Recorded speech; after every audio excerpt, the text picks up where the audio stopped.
I mean, I see people criticising, you never mention Parcelforce. Twice we've saved Parcelforce from certain death. A few years ago, when we were government owned, they were going to get rid of it. They didn't think there was a future for Parcelforce. This union saved it. In this latest dispute, you know what Rico Beck and his team wanted to do with Parcelforce? We saved it again. The fact that we're now having to argue about what is the appropriate business plan for Parcelforce going forward and maintain the brand, because it's an important brand, is because we're starting from scratch, because the business, of course, we're working on the assumption during our dispute it wasn't even going to be here. It was going to go outside the group and it would have been part of GLS.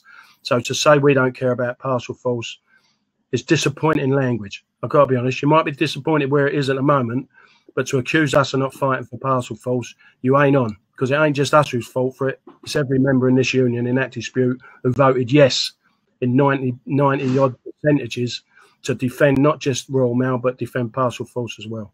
But there will be change. There's going to be lots of change in Royal Mail. There's revisions going on everywhere. So no one can avoid the change, because, listen, if people don't think the dynamic has changed in the last year, then again, you know, then they're not really thinking about it. But there's no reason. We're optimistic. There could still be a Parcelforce. Don't forget, it wouldn't have been here if the union hadn't stood with it. It would have been sold off by now and gone.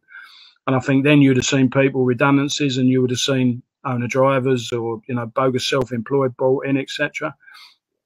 So we saved Parcelforce, but it was on the basis that we have to address the issue of its profitability, and that's what's going on. So we did it all them years ago. There's no reason why we can't do it now. Again, we're not accepting any compulsory redundancies. We're not doing anything that. We're trying to work with the people, but it's life now, isn't it? You can't.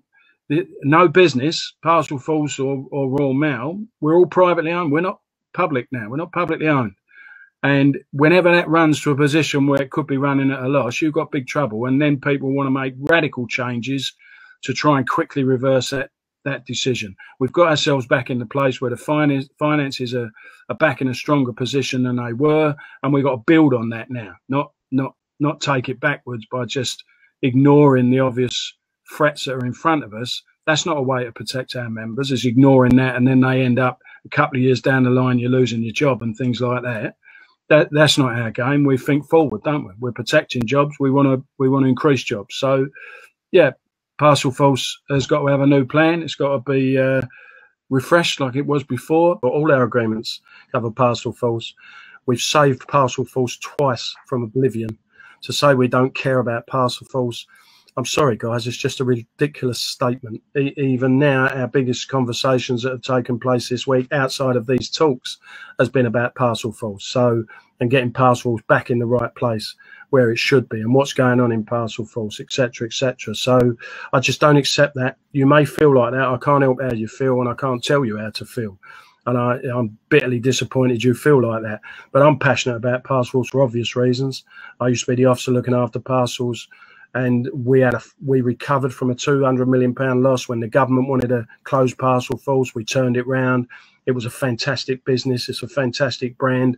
And I don't know what's happened over the last a couple of years or whatever, but I've certainly sensed the mood that people have not been happy and not been treating right.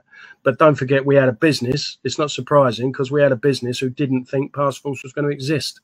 Part of our dispute, and I think we've got something like about 5,000 members in Parcelforce, and the rest of this union, all of us, held out in our dispute and would have continued to hold out if the last thing they wouldn't agree is that Parcelforce did stay part of the group and still existed as a brand. So everyone stood by Parcelforce, not by me, all of the members of this trade union, and we should be proud of that.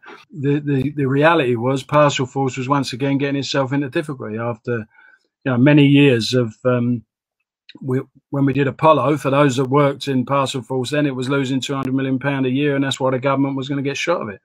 We changed it into an express and next day company. It took us about 3 years to get it back into profit, and from there it went from strength to strength. But in the last couple of years, with all the other parcel providers that are out there, and most of them haven't got directly employed people, well, in fact all of them, I think. So they've all got them cheap labour models, bogus self-employed, that sort of things that puts Parcelforce, there's no USO in Parcelforce, it's direct competition. It puts a real strain on Parcelforce being able to maintain its profit, maintain its contracts. Our people are fantastic, and that's why a lot of contracts still stay with us in Parcelforce, because I would say that we're the best. And I suppose the balance is the changes we have to make in Parcelforce. They've got to be done in such a way to take the people with us, and that's everyone's intention, as far as I can see. I know how hard Davey Robertson works on that, and keeps that legacy going in terms of Parcelforce.